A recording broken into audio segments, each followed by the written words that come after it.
के मन में इस वक्त है और उन्हें तकलीफ दे रहा है। कल एक आदमी आया मेरे पास, मुझे कहता है जी मैं हिंदू हूँ और आज पंजाब में हिंदुओं के मन में, खासकर व्यापारियों के मन में सुरक्षा को लेके बहुत चिंता चल रही है। पंजाब एक बहुत ही बुरे आतंकवाद के दौर से गुजरा है और इसलिए केवल हिंदू नहीं, सभी लोगों के मन में पंजाब की कानून व्यवस्था को लेके, सुरक्षा को लेके, आंतरिक सुरक्षा को लेके काफ़ी चिंता चलती रहती है कि वापस वो दौर किसी भी हालत में नहीं आना चाहिए। तो उसने मुझे कहा जी पिछले दिनों की जो कुछ घटनाएं हैं उन्होंने हमें चिंतित कर दिया है। जिस तरह से भारतीय जनता पार्टी और कांग्रेस के बीच में पीएम की सिक्योरिटी को लेके एक गंदी राजनीति हुई, उससे बोला कि लोगों के मन में, खासकर हिंदुओं के मन में बड़ी कि ये चल क्या रहा है। नेशनल सिक्योरिटी के मुद्दे पे, इंटरनल सिक्योरिटी के मुद्दे पे इस किस्म की राजनीति अच्छी नहीं है। अगर ऐसे राजनीति होगी तो फिर सुरक्षा कौन देगा। जिस तरह से पिछले कुछ महीनों के अंदर पंजाब के अंदर कई सारी घटनाएं घटी हैं, जगह जगह टिफिन बॉम्ब मिल रहे हैं, जगह जगह बॉर्डर से ड्रोन्स आते हैं, लुधियाना में बॉम्ब ब्लास्ट हो गया, बेअदबी की घटनाएं हो गई। मैं आज पंजाब के सभी लोगों को, हिंदुओं को भी, सिख समाज को भी, क्रिश्चियंस को भी, मुस्लिम्स को भी, सभी जाति के लोगों के, सभी धर्मों के लोगों को, 3 करोड़ पंजाबियों को यह आश्वस्त करना चाहता हूँ कि आम आदमी पार्टी की सरकार आएगी तो आपकी सुरक्षा की जिम्मेदारी हमारी होगी। एक एक व्यक्ति की, एक एक व्यापारी की सुरक्षा की जिम्मेदारी हमारी होगी। दिल्ली में हम सरकार चला रहे हैं 7 साल से। केंद्र सरकार से हमारे बहुत सारे मतभेद हैं, होते ही हैं 2 सरकारों के बीच में। लेकिन आप लोगों ने देखा कि कभी भी हमने जब जब देश का मुद्दा आया, जब जब समाज का मुद्दा आया, जब जब लोगों का मुद्दा आया, हमने कभी राजनीति नहीं की उस पर। आप लोगों ने देखा होगा कि किस तरह से कोरोना के वक्त में हमने, केंद्र सरकार ने बहुत बार हमें प्रोवोक किया, लेकिन उसके बावजूद हमने केंद्र सरकार के साथ मिलकर काम किया और कोरोना को अच्छे से दिल्ली के अंदर हमने मैनेज किया। मैं पंजाब के सभी लोगों को, हिंदुओं को, सिखों को, क्रिश्चियंस को, मुस्लिम्स को, सबको आश्वस्त करना चाहता हूं कि राष्ट्रीय सुरक्षा और आंतरिक सुरक्षा के ऊपर हम कभी भी किसी भी किस्म की राजनीति नहीं होने देंगे। कोई राजनीति नहीं होगी। केंद्र सरकार के साथ मिलके पंजाब सरकार काम करेगी और पंजाब के बॉर्डर स्टेट है, बड़ा सेंसिटिव स्टेट है, पंजाब के लोगों की सुरक्षा का, देश की सुरक्षा का को सुनिश्चित करेगी। दूसरी बात, बॉर्डर पार से नशा आता है। आज पंजाब में जो इतना नशा है, ये नशा कहाँ से है? ये कोई राजस्थान से, गुजरात से, हरियाणा से, दिल्ली से नहीं आ रहा। ये नशा सारा बॉर्डर पार से आता है। ड्रोन सारे बॉर्डर पार से आते हैं, टिफिन बॉम्ब सारे उधर से आते हैं। हम लोग जानते हैं कि कैसे जब बॉम्ब ब्लास्ट हुआ था बॉम्बे में, तो पता चला कि जो RDX बॉम्बे के अंदर आया था उसमें कुछ कस्टम्स के अधिकारियों का भ्रष्टाचार था, जिसकी वजह से उन्होंने उसको अलाउ किया था। तो ये सब घटनाएं तब घटती है जब उधर के लोग इधर के कुछ लोगों को खरीद के अपने नापाक मंसूबों पे सफल हो जाते हैं। इसीलिए बहुत ज़रूरी है कि बॉर्डर स्टेट के अंदर एक ईमानदार सरकार होनी चाहिए। ईमानदार सरकार होगी तो बिकेगी नहीं। ईमानदार सरकार होगी तो ईमानदार पुलिस अफसरों को जिम्मेदारी दी जाएगी। ईमानदार सरकार होगी तो किसी भी हालत में बॉर्डर से नशा इस तरफ नहीं आएगा। ईमानदार सरकार होगी तो किसी भी हालत में बॉर्डर से ड्रोन और टिफिन बॉम्ब इस तरफ नहीं आएंगे। ईमानदार सरकार होगी तो बेअदबी करने वालों को सख्त से सख्त सज़ा देगी ताकि दोबारा कोई हिम्मत ना कर सके। अगर बरगाड़ी की बेअदबी करने वालों की मास्टरमाइंड को आज सज़ा मिल गई होती तो दरबार साहब जी में दोबारा बेअदबी करने की किसी की हिम्मत नहीं होती। तो इसीलिए मैं सब लोगों को ये आश्वासन देना चाहता हूँ कि आम आदमी पार्टी की पंजाब सरकार पंजाब के एक एक पंजाबी को सुरक्षा सुनिश्चित करेगी। मैं आपको एक उदाहरण से इसको समझाना चाहूँगा। एक बेईमान मुख्यमंत्री है, मान लीजिए, वो अपने पुलिस अफसरों की मीटिंग बुलाता है। उस मीटिंग में वो क्या कहेगा? हाँ भाई तू कितना इकट्ठा करके लाया, हाँ भाई तू कितना इकट्ठा करके, अपने अपने एरिया के पैसे बांध देते हैं ना, ऊपर तक जाता है पैसा एरिया का। और फिर एसपी के लिए, थानेदार के लिए सबकी पोस्टें बिकती हैं, ये इतने की, ये इतने की। अब जो थानेदार, जो एसपी पैसे देके पोस्टिंग लेगा, जो थानेदार, जो एसपी जिसने महीना इकट्ठा करके अपने मुख्यमंत्री तक पहुंचाना है, वो तो फिर नशा ही बिकवाएगा, वो तो फिर आतंकवादी फैलाएगा, वो तो फिर जनता की सुरक्षा के साथ खिलवाड़ी करेगा। दूसरा एक मुख्यमंत्री है जो ईमानदार है, वो अपने पुलिस अफसरों की मीटिंग बुलाता है और बोलता है खबरदार अगर तुम्हारे इलाके में नशा बिका तो। और फिर देखो पंजाब पुलिस कैसे नशा रोकती है। यही पंजाब पुलिस आपको पंजाब के अंदर तगड़ी सुरक्षा देके दिखाएगी। ऊपर से क्या सिग्नल आता है ये ज़रूरी है। दिल्ली के अंदर जब हमने सरकार बनाई तो कहा जाता था कि सरकारी टीचर तो काम नहीं करते जी, सरकारी टीचर तो कामचोर होते हैं, सरकारी टीचर तो पेड़ के नीचे बैठ के अपने स्वेटर बुनती रहती हैं। उन्हीं 60,000 सरकारी टीचर्स ने आज दिल्ली के अंदर शिक्षा क्रांति करके दिखा दी। यही पंजाब पुलिस जब उनको ठीक सिग्नल मिलेगा, जब ईमानदार पुलिस अफसरों को ठीक अच्छी पोस्टिंग मिलेगी, यही पंजाब पुलिस आपको अच्छी सुरक्षा देके दिखाएगी। तो आज मैं इस प्रेस कॉन्फ्रेंस के जरिए पंजाब के हर व्यक्ति को, हिंदू, सिख, ईसाई, मुस्लिम, व्यापारी, हर क्षेत्र के व्यक्ति को ये आश्वासन देना चाहता हूँ कि आपकी सुरक्षा की जिम्मेदारी पंजाब सरकार की होगी। चिंता मत कीजिए, ईमानदार सरकार आएगी, बॉर्डर की भी सुरक्षा करेगी और बॉर्डर पार से कुछ भी यहाँ पे अलाउ नहीं किया जाएगा। अगर आपके कोई प्रश्न है तो। आपने कहा कि बॉर्डर पार से आ रहा है, कुछ अफसरों की मीटिंग में ये बीएसएफ के अफसर हैं या आप? नहीं, मैं ये नहीं, मोटे मोटे तौर पे जब भी होता है, मैं किसी के दोषारोपण नहीं कर रहा, मोटे मोटे तौर पे जब भी इस किस्म की घटनाएं घटती है तो कहीं ना कहीं जब उसकी तहकीकात जड़ में जाया जाता है तो कहीं मिली भगत नजर आती है। ईमानदार सरकार होगी तो सुरक्षा ज़्यादा पुख्ता होती है। सर, बेअदबी मामले में अभी तक इंसाफ नहीं मिल पाया, सरकारें दावा करती रही हैं। पिछली बार भी कांग्रेस की सरकार ने दावा किया था कि हम सजा दिलवाएंगे, पर जब सरकार बन जाती है तो इंसाफ नहीं मिलता लोगों को। क्योंकि जो उनके मास्टरमाइंड है ना, वो बहुत बड़े लोग हैं। इस पार्टी वाले, इस पार्टी वाले, इस पार्टी वाले, ये तीनों एक ही हैं। इनके आपस में शादी ब्याह होते हैं, पारिवारिक रिश्ते हैं इनके। कोई भी पार्टी की सरकार आ जाए वो दूसरों पे आंच नहीं आने देती, आपस में एक दूसरे की सुरक्षा।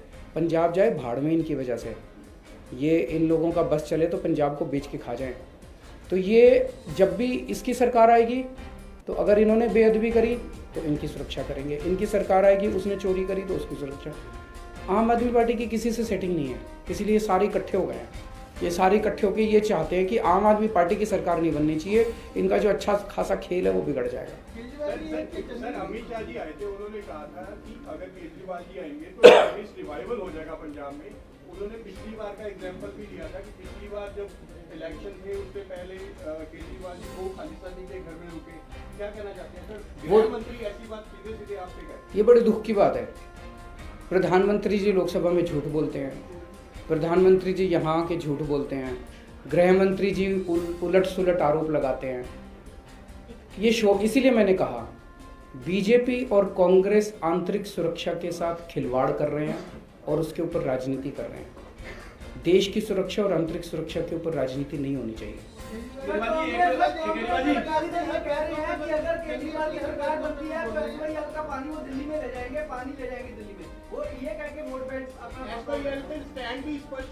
सुबह से लेके शाम तक वो लोग केवल और केवल बेतुके हमारे ऊपर आरोप लगाते हैं।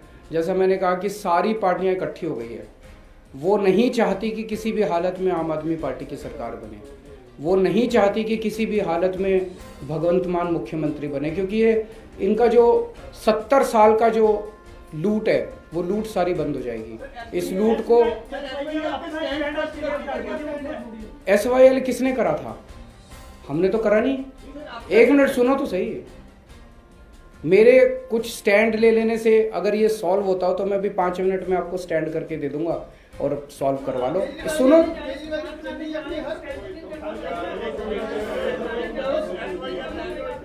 यार मेरे को बोलने दोगे तभी तो कुछ बोलूंगा। आप बीच में ही मेरे को रोकोगे तो कैसे बोलूंगा? आप ये किसने करा है? ये SYL बनाना किसने शुरू किया था? नहीं सर, किसी ने भी शुरू किया हुआ। अरे यार मेरे को ड्रग्स भी पहले हो गया, आप खत्म करेंगे। प्रॉब्लम तो आपने नहीं करी थी, सिविल एंड इनका केस किया। आप मेरे को बोलने देंगे या आप ही अगर बोलना है तो फिर आप लिख लो जो मर्जी लिखना है। अगर आप मेरे को बीच में काटेंगे तो फिर मैं नहीं बोलने वाला। आप बोल लो आपने जो बोलना है। अगर आप मेरे को बोलने देंगे तो मैं बोलूंगा और मैं अपने हिसाब से बोलूंगा, चाहे मेरे को 1 घंटा बोलना पड़े। आप बीच में मेरे को डिस्टर्ब नहीं कर सकते। आपको हो सकता है मेरा जवाब पसंद नहीं आए, लेकिन मैं आपके लिए नहीं बोल रहा, मैं जनता के लिए बोल रहा हूँ। और आपकी जिम्मेदारी है जो मैं बोलूँ उसको जनता तक पहुँचाएं। जनता को पसंद आए ना आए वो उनकी मर्जी है। SYL शुरू किसने किया था? इन्हीं लोगों ने किया था। बताते हैं कि जब शुरू हुआ था तो फलाने फलाने लोगों को गुड़गांव में फलानी जगह बदले में ज़मीनें भी मिली थी। तो इन दोनों पार्टी के लोगों ने मिलके इसकी शुरुआत करी थी। और उसके बाद जब ये मामला पॉलिटिकली सेंसिटिव बनता गया, कई सारे ऐसे मौके आए। यहाँ पे कैप्टन साहब की सरकार थी, ऊपर कांग्रेस की सरकार थी, यहाँ पे अकाली भाजपा की सरकार थी, हरियाणा में बीजेपी की सरकार थी, सेंटर में बीजेपी की सरकार थी। इन्होंने सॉल्व क्यों नहीं किया? ये आके हरियाणा में कुछ और बोलते हैं, पंजाब के अंदर कुछ और बोलते हैं, केंद्र के अंदर कुछ और बोलते हैं, सुप्रीम कोर्ट के अंदर कुछ और बोलते हैं। ये सॉल्व करना नहीं चाहते। ये एक ऐसा मुद्दा नहीं है जिसके ऊपर कि केजरीवाल ने ये स्टैंड बोल दिया तो ये समस्या का समाधान हो गया, फलाने ने ये स्टैंड बोल दिया तो ये समस्या का समाधान हो गया। मेरा अपना मानना है कि पंजाब के जो भी अधिकार हैं, पंजाब का जो भी हक है, वो किसी भी हालत में वो हक मरना नहीं चाहिए। उसको हम सुनिश्चित करेंगे कि पंजाब का जो भी हक है वो हक मरेगा नहीं। ये इस समस्या का समाधान या तो कोर्ट में और या मिल बैठ के, सब लोगों को मिल बैठ के इसका समाधान लेना पड़ेगा। इसके ऊपर भी राजनीति नहीं होनी चाहिए। राजनीति करने से केवल हर चुनाव के पहले SYL पे क्या स्टैंड है जी, SYL पे क्या स्टैंड है जी, ये स्टैंड ले लेने से आप हरियाणा में जाके पूछ लो खट्टर का क्या स्टैंड है और यहाँ पे पूछ लो बीजेपी का क्या स्टैंड है। आप कांग्रेस से पूछो कि हरियाणा में क्या स्टैंड है और कांग्रेस से पूछो कि पंजाब में क्या स्टैंड है। ये स्टैंड से समस्या का समाधान हुआ है आज तक? हमें समस्या का समाधान करना है कि स्टैंड लेने हैं। केवल और केवल राजनीति हो रही है इस मुद्दे के ऊपर। राजनीति से ना तो हरियाणा का फायदा हो रहा और ना पंजाब का फायदा हो रहा। वो मैंने सुना कल सुखबीर बादल कहते हैं कि केजरीवाल ने सुप्रीम कोर्ट में याचिका की है कि पंजाब का पानी सारा दिल्ली ले जाऊंगा मैं। अरे तुम्हारी तरह मैं पंजाब का खजाना लूट के अपने घर और सुखविला नहीं बनाता। केजरीवाल ईमानदार आदमी है। ऐसा कोई हो सकता है कि कोई PIL हो सकती है कि पंजाब का पानी दिल्ली को दे दो जी? कुछ भी बोल देते हैं। दिमाग खराब हो गया इन लोगों।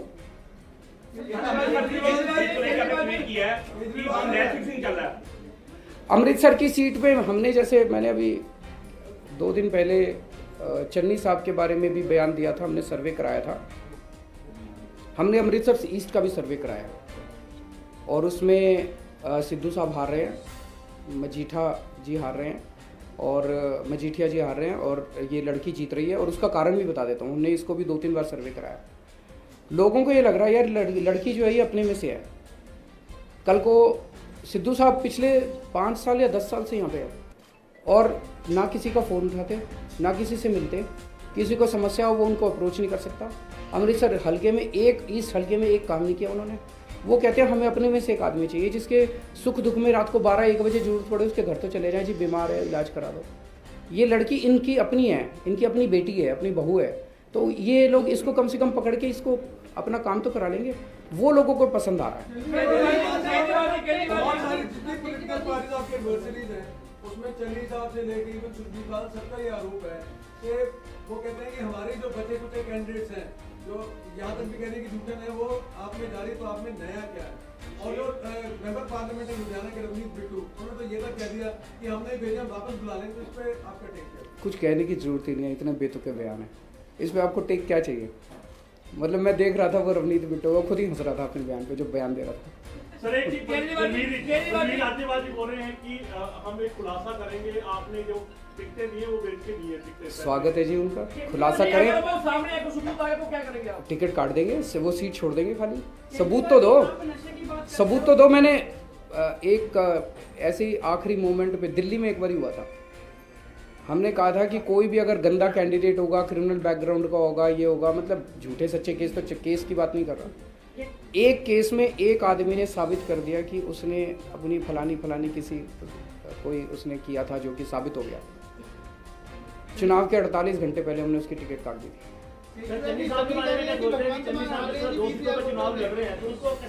दोनों हारेंगे जी, मैंने तो लिख के भी दे दिया। अब कल 2 चैनल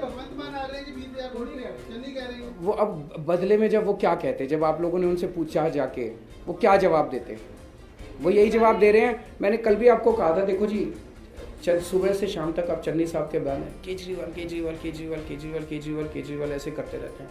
वो रात को सो नहीं पा रहे आजकल, आंख बंद करते हैं तो भूत की तरह मैं आता हूँ, फिर वो डर के उठ जाते हैं। वो बहुत दिन से नहीं सोए हैं। मैं भगवान से उनकी स्वास्थ्य की प्रार्थना करता हूँ कि उनको शांति दे थोड़ा उनके मन को। आप नशे की बात करते हो सर, आपकी वीडियो वायरल हो रही है, आप तो दिल्ली के बारे में बात कर रहे थे, गली गली में नशा बिक रहा है। और गुलाबी ठेके की बात कर रही थी वो। ठेके खुले हैं, नुक्कड़ सुबह 430 के करीब ठेके का अलॉटमेंट हुआ है। पंजाब में कितनी दुकानें हैं? सुनो एक मिनट, सुनो मैं आपको डेटा तो ले लो यार। अभी दिल्ली सरकार ने कुछ महीने पहले एक नई एक्साइज पॉलिसी निकाली है। ये उस एक्साइज पॉलिसी का विरोध कर रहे हैं बीजेपी वाले खासकर। मैं सारी डिटेल आप लोगों को बता देता हूँ, इसको अच्छे से छाप देना और इसको अच्छे से चला देना, क्योंकि प्रधानमंत्री अमित शाह इनके पास कुछ नहीं बचा हमारे खिलाफ कहने को। मतलब साफ हो गई है बीजेपी दिल्ली से। दिल्ली में पहले 850 दुकानें थी शराब की। उसकी समस्या ये थी कि कुछ एरिया में ये कॉन्सेंट्रेटेड थी और कुछ एरिया ड्राई थे, वहाँ दुकानें नहीं थी, जिसकी वजह से जहाँ दुकानें नहीं थी वहाँ पे इलीगल दारू बिकती थी। इसको हम बंद करना चाहते थे। टोटल 850 दुकानें थी।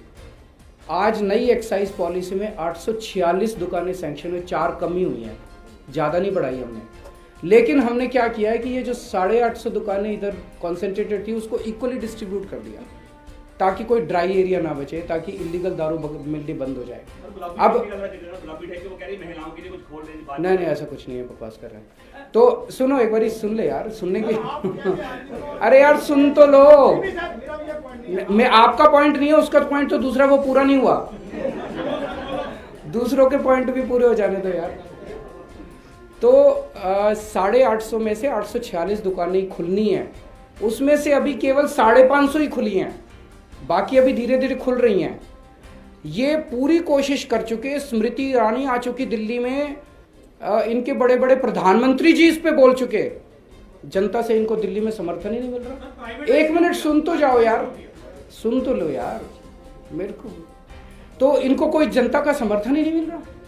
इतने बड़े बड़े अगर देश का प्रधानमंत्री, देश का गृह मंत्री, स्मृति ईरानी जैसे लोग अगर वहाँ पे वर्चुअल रैली करी, कहते हैं विशाल रैली, वर्चुअल रैली, जनता में 4 आदमी इनकी बात नहीं सुन रहे। जनता अगर नाराज होती, मेरे को तो जनता से लेना देना, दिल्ली की जनता अगर नाराज होती मैं उस पर एक्शन लेता, लेकिन जनता खुश है।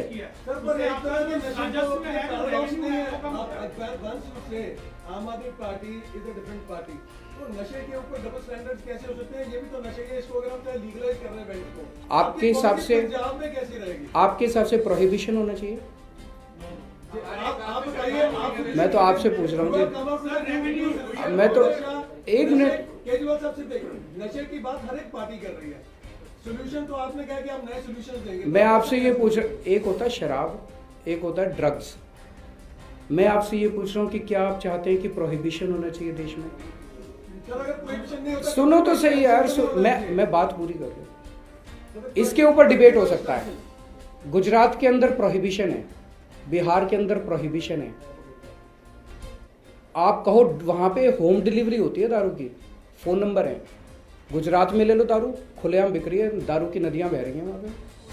तो सारा स्टेट में इलीगल दारू बिक रही है, सारे बिहार में इलीगल दारू बिक रही है। वो पैसा कहाँ जा रहा है? जिसने प्रोहिबिशन किया उसके पास जा रहा है। ये सुनो तो, एक मिनट सुन तो लो यार, मेरी बात पूरी नहीं हुई अभी, सुनते नहीं हो यार। लीगलाइज करना सॉल्यूशन है आपके साथ। मैं सुन तो लो यार। तो जहां तक ड्रग्स का सवाल है, जहां दिल्ली, जब हम पंजाब के अंदर नशे की बात करते हैं, हम ड्रग्स की बात करते हैं। जो इंजेक्शन लगते हैं, जो गोलियां लेते हैं, जो अफीम खाते हैं बच्चे, जो ड्रग्स बिकती है, उसकी बात करते हैं। जहां तक लिकर का सवाल है, पूरे देश के अंदर, पूरी दुनिया के अंदर दिल्ली जो है वो देश की राजधानी है, इंटरनेशनल टूरिस्ट्स भी आते हैं वहाँ पे। दिल्ली के अंदर प्रोहिबिशन नहीं किया जा रहा है, लेकिन दिल्ली के अंदर कोई ऐसी भी बात नहीं है कि जितनी पहले दारू बिकती थी उससे कोई बहुत ज़्यादा दारू बिकने लगी है।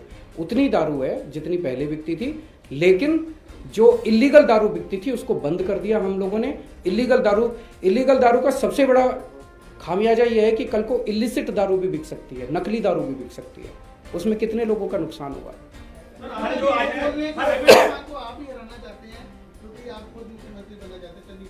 इस जवाब देने लायक है? मतलब मैं कैसे बनूंगा बताओ? मैं तो चुनाव ही नहीं लड़ रहा। मतलब उनका दिमाग खिसक गया थोड़ा। जो अभी तक राजनीतिक समीकरण है, किसी पार्टी को बहुमत मिलता दिखाई नहीं दे रहा है। अगर पंजाब के हितों के लिए आम आदमी पार्टी को बहुमत करना पड़े, गठबंधन करना पड़े, तो किस पार्टी के साथ करेगी? आम आदमी पार्टी को पूर्ण बहुमत मिल रहा है। मैं आज आप लोगों के जरिए एक मैसेज देना चाहता हूँ। आप लोगों के सर्वे में 60-65 सीट आ रही हैं, इसका मतलब सरकार तो बन रही है आम आदमी पार्टी की। मैं आपका सर्वे मानता हूँ। मैं पंजाब की जनता से कहना चाहता हूँ भाई, सरकार तो बना रहे हो, लेकिन मजबूत सरकार बनाना, भगवंत के हाथ मजबूत करना। 80 से कम सीट नहीं आनी चाहिए। तो 3-4 दिन बचे हैं। 3-4 दिन में अब सारे जने पंजाब में जितने लोग मेरे को आज सुन रहे हैं, सारे जने अपना अपना फ़ोन उठाओ, सारे रिश्तेदारों को फ़ोन करो, सारे दोस्तों को फ़ोन करो और बोलो कि झाड़ू पे वोट डालनी है। अपने पिंड में घर घर जाओ और बोलो कि झाड़ू पे वोट डालनी है। और आखिरी दिन, चुनाव वाले दिन, किसी ने घर नहीं बैठना, एक एक वोट पड़नी चाहिए। एक एक वोट जरूरी है। अगर पंजाब का हर आदमी वोट डाल देगा, आम आदमी पार्टी की 80 सीट आ जाएगी।